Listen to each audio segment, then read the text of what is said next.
సేవా కేంద్రంలో ఉదయం మురళి ఉంటుంది. ఆ మురళి 8:30 గంటలకు అయిపోతుంది కదా. ఒక రుద్రాలు క్లాస్కి వచ్చేది, మురళి అవ్వకముందే వెళ్ళిపోయేది. ఆలస్యంగా వచ్చేది, మురళి అవ్వకముందే వెళ్ళిపోయేది. ఒక నియమం ఉండేది, వెళ్తూ వెళ్తూ బండారి ఉంటుంది కదా, శివబోలా బండారి ఉంటుంది. అందులో 1 రూపీ కాయిన్ తప్పకుండా వేసేది. అలానే శబ్దం తప్పకుండా వచ్చేది. అందరికీ తెలుస్తుంది ఈ మాతాజీ బండారిలో వేసింది. ప్రతిరోజు ఒకటేమో ఆలస్యంగా రావడం, క్లాస్ కంటే ముందే వెళ్ళిపోవటం, టక్ సౌండ్ చేస్తూ బండారిలో వేయటం.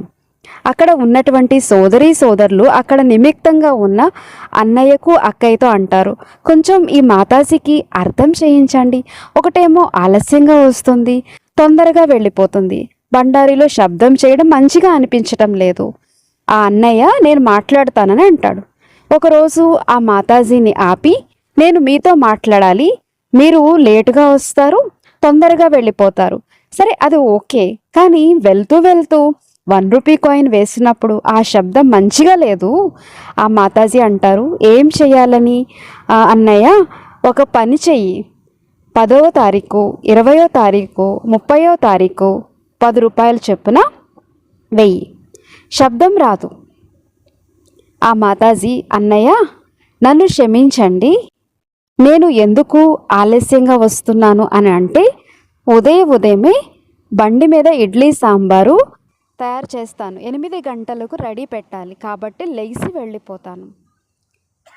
1 రూపీ కాయిన్ శబ్దం వచ్చినప్పుడు బాబా పిల్లలు డిస్టర్బ్ అవుతున్నారు. 10వ తారీఖు 10 రూపాయల నోటు వెయ్యి, మాతాజీ అన్నయ్యతో అంటుంది.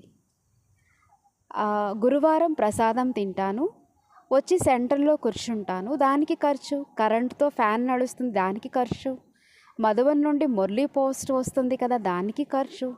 ఒకవేళ 8వ తారీఖు నేను చనిపోతే 8 రోజులు తిన్నది తల మీద భారంగా ఉంటుంది, దానికి నువ్వు దించుతావా అని అన్నయ్యతో మాతాజీ అంటుంది.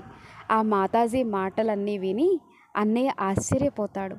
మాతాజీ బండి మీద ఇడ్లీలు అమ్ముకుంటుంది, కానీ ఆమె బుద్ధి చూడండి ఎంత సూక్ష్మ బుద్ధి.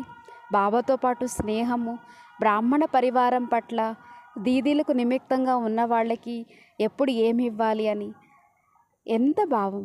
అన్నయ్య ఏమన్నారు, నా భాగ్యం నేనే తయారు చేసుకుంటాను అని అన్నారు కదా.